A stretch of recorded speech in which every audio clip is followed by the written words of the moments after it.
Bonjour tout le monde, on se retrouve aujourd'hui pour le déballage de Vabank.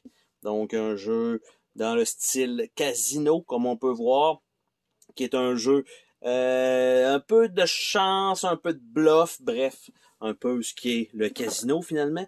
Et on voit pas grand-chose sur l'extérieur du jeu. Le jeu semble multilingue, ce qui est quand même cool. Je pensais que c'était juste une version anglaise. Bref, tant mieux. Et donc, en fait, on va avoir des billets pour gagner de l'argent. On a des cartes, on a des pièges, on a des trucs. Il va falloir mettre des jetons ou des cartes en dessous de certains emplacements et essayer de bluffer pour dire non, non, ça c'est bon ou ça c'est pas bon.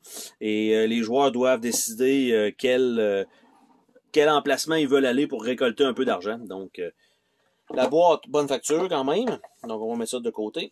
On a ici les règles du jeu et rules, donc dans le même livret. Et donc, ça commence à la page 7. Donc, on sait que maximum, il va y avoir 6 pages de règles. Donc, un beau petit papier glacé. Donc, ça me paraît, c'est quand même un mur de texte. Et la police bleu sur bleu, c'est peut-être pas évident à lire. Bref, c'est vraiment très, très, très personnel. Et donc, ici, ça commence ici et ça se termine, donc vraiment, fin de la partie à la page 6.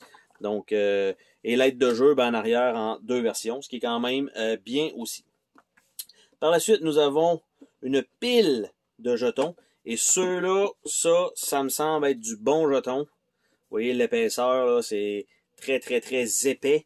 Ça s'enlève super bien, donc très, très, très rigide. Donc ça, c'est très cool à avoir parce qu'évidemment, ça aurait pu être peut-être des vrais jetons, mais ça aurait coûté quand même beaucoup plus cher. Donc, on va avoir ces jetons-là qui, je pense, vont faire le travail. Donc, on en a 3 feuilles. On a un petit paquet de cartes qu'on va devoir développer. On a les jetons, je crois que c'est les jetons pour les joueurs. Donc, on a le cœur, carreau, trèfle et pique, le 7 chanceux et l'étoile. Par la suite, on a des billets de genre de billets de banque. Donc, on a des 5000 qui sont imprimés des deux côtés.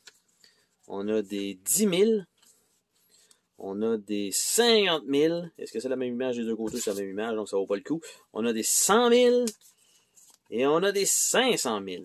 Donc, ça fait un peu bizarre que les billets soient en papier. Parce que, du moins, c'est pas quelque chose qu'on apprécie dans les jeux. Ça nous rappelle toujours le fameux Monopoly, qui est un jeu, on va dire,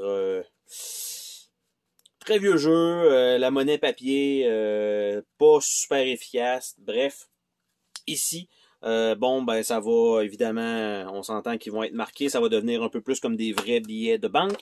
On a quelques petits sacs, évidemment, pour mettre les jetons, donc c'est déjà fourni, ça devrait être bien. Et on a ici ce qui semble être là, les genres de tables, là où on peut aller jouer, en fait, pour mettre certains jetons dessus ou des cartes. Et donc, on voit ici probablement un dénivelé selon un nombre de points ou le nombre de joueurs qu'on a besoin. Et il y en a quand même un bon nombre. 1, 2, 3, 4, 5, 6, 7. Bon, il y en a 12. Donc, j'essaie de voir en arrière. On voit ici, c'est le nombre de tables. Tout simplement, si on joue à 6 joueurs, ça prend les 12. Et ça, c'est le nombre probablement de jetons ou de pièces qu'on reçoit en début de partie. Peut-être, ça ferait du sens. Donc, on a un petit tray en carton. Donc, ça, c'est pas fameux. Mais bon, ça fait le travail pour le shipping. Et on n'a aucune surprise, malheureusement, en dessous.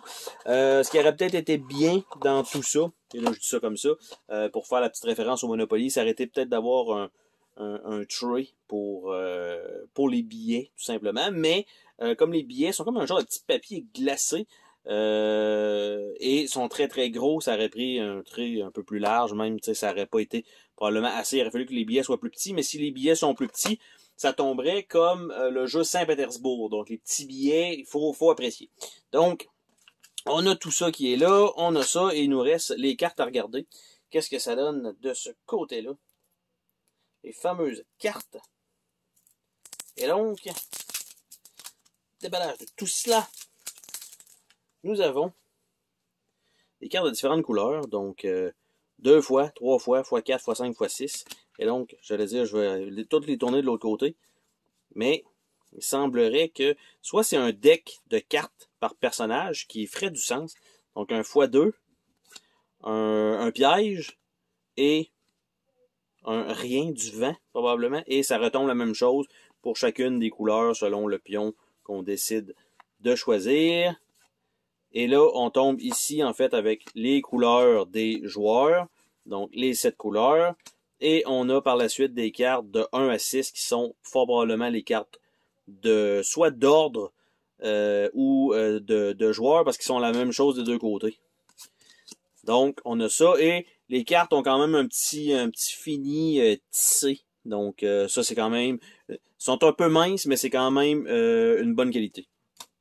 Donc, ça fait le tour de ce déballage, donc de Vabank. Pas un super gros contenu, mais c'est pas un jeu qui est extrêmement onéreux là non plus. Là. À peu près une quarantaine de dollars peut-être. Donc ça fait à peu près le contenu. Donc c'était le déballage de Vabank. Bye bye.